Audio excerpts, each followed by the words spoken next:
Assalamualaikum warahmatullahi wabarakatuh. Berjumpa lagi dengan saya. Gimana kabarnya teman-teman? Semoga teman-teman dalam kondisi yang semakin sehat ya.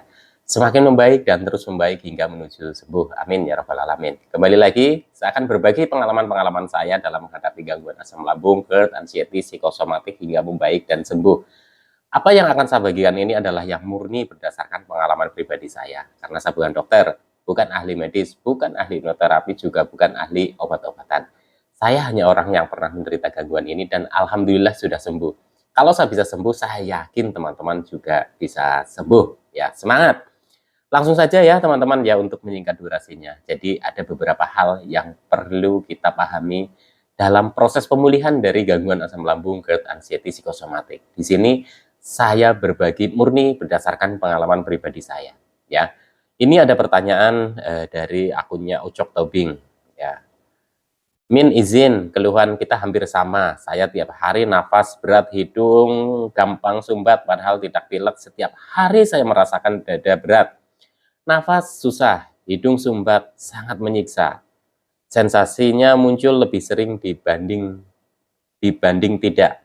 Saran dari Mimin, apa yang harus saya lakukan setiap hari? Oke, teman-teman ya. Semoga saja apa yang akan saya bagikan ini bisa mewakili pertanyaan-pertanyaan dari teman-teman. Karena apa yang akan saya bagikan ini ya, ini bisa dibilang dimulai dari 3P-nya ya. Yang pertama adalah teman-teman coba perhatikan ya, sensasi-sensasi yang muncul itu ya, itu tidak jauh dari 3P yang mungkin belum kita terapkan secara konsisten ya. Yang pertama ya, teman-teman perlu perhatikan dari pola makannya ya. Pola makan masing-masing orang ya bisa saja berbeda untuk kecocokan makanannya ya teman-teman. Berapa kali makannya, porsinya itu juga bisa saja berbeda. Tapi teman-teman di sini tidak usah bingung ya. Untuk porsi makanan teman-teman sesuaikan saja. Kalau teman-teman itu merasa porsi makanan teman-teman ketika makan kok baru sebentar sudah lapar lagi, makan saja, nggak apa-apa ya. Terus untuk makanan-makanan yang kita konsumsi, sebaiknya teman-teman itu bisa hindari dulu ya. Hindari dulu makanan-makanan yang memicu asam lambung. Karena kita penderita gangguan asam lambung, GERD ya, yang sudah disertai dengan kecemasan. Apabila kita makan makanan yang pantangan dari asam lambung itu muncul sensasi, kita itu biasanya kan akan cemas, akan panik, akan bertanya-tanya. Dari situlah ya, ketika kecemasan kita semakin tinggi, otomatis sensasi juga akan semakin banyak munculnya. Jadi perlu diperhatikan oleh teman-teman ya. Ini tingkat kecocokan masing-masing orang itu bisa saja berbeda. Tapi kalau teman-teman belum bisa memilih ya, mana yang cocok buat saya, mana yang enggak, sebaiknya teman-teman hindari dulu nih makanan-makanan atau minuman-minuman yang memicu asam lambung. Jadi reproduksinya itu jadi banyak ya teman-teman ya. Jadi tidak normal, sering kembung, begah. Itu juga ya teman-teman mengakibatkan kita itu seperti kayak pilek ya, hidung seperti tersumbat. Itu padahal nggak pilek ya teman-teman ya. Kenapa bisa seperti itu? Itu bisa diakibatkan karena naiknya asam lambung ya teman-teman ya. Sering naiknya asam lambung ke tenggorokan, lalu mengiritasi di bagian saluran THT itu ya, tenggorokan, hidung, dan telinga. Biasanya ada yang merasa seperti mengganjal nih di leher. Terus ada juga yang merasakan hidung itu seperti mampet gitu ya teman-teman ya. Padahal nggak pilek ya. Terus kepala kadang suka pusing ya teman-teman ya. Terus kadang telinga juga berdenging. Saya dulu juga mengalami hal yang sama seperti itu. Maka dari itu teman-teman itu penting sekali untuk menjaga makanan-makanan dan minuman yang dikonsumsi ya. Menjaga jangan sampai makanan-makanan yang kita konsumsi itu bisa memicu asam lambung naik tinggi. Kalau naik tinggi sedangkan kita itu punya gangguan GERD ya teman-teman ya, itu kan otot esofagusnya itu di sini itu kan bisa dibilang sedang lemah. Jadi banyak kemungkinan itu akan refleks naik ke atas dan sensasi yang rasa kita itu pasti seputar dari area tenggorokan sampai naik ke kepala ya teman-teman. Kadang pusing, mata itu jadi buram gitu ya, kadang itu perih ya, terus kadang rasanya itu kepalanya itu berat gitu ya teman-teman ya. Itu yang saya rasakan dulu seperti itu. Jadi di sini penting sekali untuk menjaga makanan yang kita konsumsi, minuman yang kita konsumsi. Nanti teman-teman setelah bisa membedakan mana nih yang cocok buat saya, mana nih yang nggak cocok buat saya, dengan cara seperti apa. Ketika sensasinya sudah mulai mereda, teman-teman bisa coba makanan-makanan yang sebelumnya dipantang dengan porsi yang sedikit-sedikit dulu ya teman-teman ya. Nah, di sini juga perlu diperhatikan oleh teman-teman. Ketika mengkonsumsi makanan pantangan dalam porsi yang sedikit, itu tidak menimbulkan sensasi, teman-teman juga tetap atur porsinya. Jangan langsung ketika teman-teman itu makan makanan yang menurut teman-teman itu tadinya dipantang, terus dimakan itu nggak apa-apa, teman-teman udah langsung digeber gitu ya, atau sering makanan, atau mungkin dengan porsi yang lebih banyak. Sebaiknya teman-teman perhatikan porsinya ya, tetap dijaga porsinya, sedikit, sedikit, sedikit dulu ya teman-teman ya. Jadi teman-teman semoga saja paham ya untuk pola makannya. Nggak apa-apa ya, nggak perlu teman-teman itu bingung harus 4 kali atau 5 kali atau 6 kali atau 3 kali. Ketika teman-teman sudah merasa lapar ya, itu teman-teman makan saja ya. Sedikit tapi sering itu juga nggak apa-apa. Tapi kalau teman-teman ini merasa bahwa Mas saya itu bingung nih, porsi makanannya harus berapa sih sehari, 3 kali atau 4 kali, masing-masing orang ini bisa saja berbeda. Karena keluhan dari asam lambung, ada yang nggak doyan makan, ada yang justru ya teman-teman ya sering makan.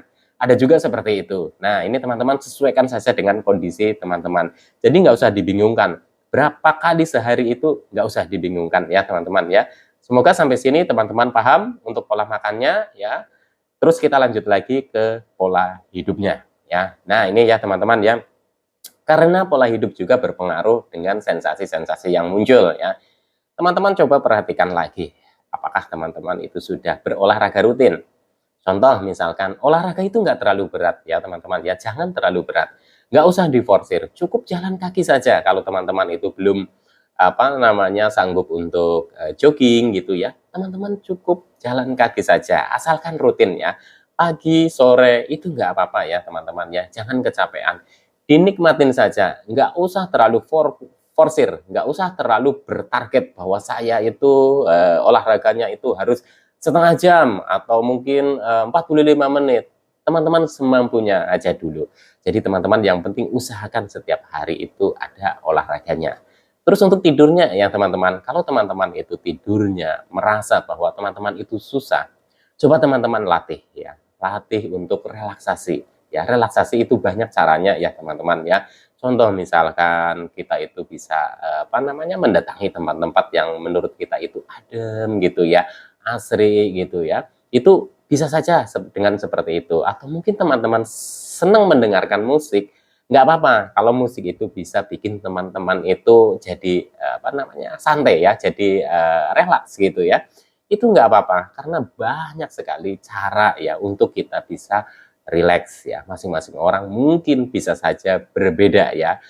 Supaya kita rileks itu harus dengan cara seperti apa gitu ya, mungkin dengan dengerin lagu, dengerin murotal, mungkin dengan pergi ke tempat-tempat yang indah, tempat-tempat yang asri gitu ya, itu bisa saja berbeda ya teman-teman. Intinya teman-teman coba belajar relaksasi ya.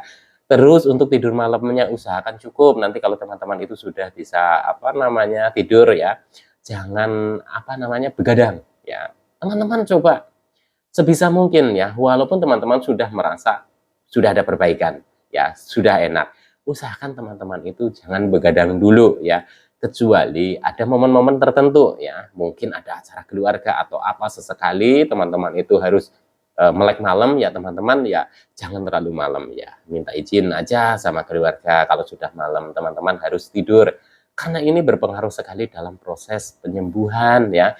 Kalau kita kurang tidur, istirahat nggak cukup, besoknya itu sering pusing, riangan, mata buram, tidak berenergi. Bahkan pada saat kita bangun tidur itu sudah merasakan banyak sekali sensasi. Itu biasanya karena istirahat kita tidak cukup, tidur kita itu juga kurang, terus lagi ditambah begadang. Belum lagi tingkat kecemasan kita yang masih belum terkendali. Jadi kita boros energinya ya teman-teman, bangun tidur pun kita merasa sempoyongan, keliengan, pusing, lemas ya. Jadi kita itu tidak bersemangat ya menjalani hari-harinya. Oke ya teman-teman ya, di sini semoga saja teman-teman paham ya untuk pola hidupnya ya. Teman-teman harus rajin olahraga ya, berjemur walaupun hanya sebentar ya. Kalau teman-teman belum bisa keluar dari rumah, belum bisa jalan-jalan, cukup di luar rumah aja dulu, di teras, sambil kita itu menyesuaikan dengan hawa di sekitar kita gitu ya teman-teman ya. Dilatih secara bertahap. Ya, insya Allah nanti juga akan membuahkan hasil. Oke, ya semoga paham ya sampai di sini. Kita lanjut ke pola pikir ya teman-teman ya. Ini pola pikir ini memang agak susah ya, bisa dibilang ini menurut saya itu paling susah ya teman-teman ya. Karena setiap muncul sensasi kita pasti berpikirannya ya enggak ya. Belum lagi yang kadang kita enggak memikirkan sesuatu, kadang pikiran itu datang sendiri ya. Kenapa bisa begitu? Karena untuk penderita gangguan asam lambung, GERD, anxiety psikosomatik seperti yang pernah saya alami sendiri ya teman-teman ya. Itu bukan hanya masalah yang ada yang kita rasakan dalam tubuh kita ya, tapi banyak sekali masalah-masalah yang muncul dengan sendirinya. Contoh, ketakutan akan masa depan, ketakutan akan nasib keluarga, ketakutan nanti nggak sembuh-sembuh, terus ketakutan lagi masalah nanti tidak bisa kerja dan lain-lain, banyak sekali ketakutan dan kecemasan. Nah, dari sinilah ya teman-teman itu perlu fokus. Fokusnya adalah ke penyembuhan dulu ya. Apapun yang terjadi ke depannya, teman-teman fokus dulu. Fokus dulu kepada penyembuhan dengan menerapkan 3P. Karena apa ya teman-teman? Kalau kita pikir semua, kita tampung semua, sedangkan kita pikirannya itu sedang terganggu karena gangguan cemas ya, itu nanti akan terpecah. Itu proses pemulihannya itu menurut saya juga jadi tambah lama. Karena saya dulu di awal-awal juga ya teman-teman, semua terpikirkan ya teman-teman, belum lagi mikirin ekonomi, mikirin masalah pekerjaan, mikirin nanti nasibnya keluarga bagaimana dan lain-lain, belum lagi mikirin sensasi yang muncul setiap hari, berpikiran penyakit berat dan lain-lain sebagainya. Itu terpikir semua. Jadi mulai sekarang teman-teman coba fokuskan dulu. Satu adalah ke penyembuhan dengan teman-teman itu menjalankan 3P secara konsisten ya teman-teman. Insya Allah itu akan membuahkan hasil. Teman-teman sulit konsentrasi, teman-teman sulit fokus. Ya, saya paham itu karena saya pun dulu juga sama seperti itu. Tapi ini bisa dilatih secara bertahap karena ini perlu proses ya teman-teman ya. Jadi teman-teman mulai sekarang ya uraikan banyak pikiran dan beban di pikiran kita, uraikan satu persatu. Insya Allah nanti juga teman-teman akan menemukan cara bagaimana lepas dari gangguan asam lambung, GERD, anxiety psikosomatik. Karena masing-masing orang itu bisa saja berbeda pola sembuhnya ya, metode sembuhnya ya teman-teman ya.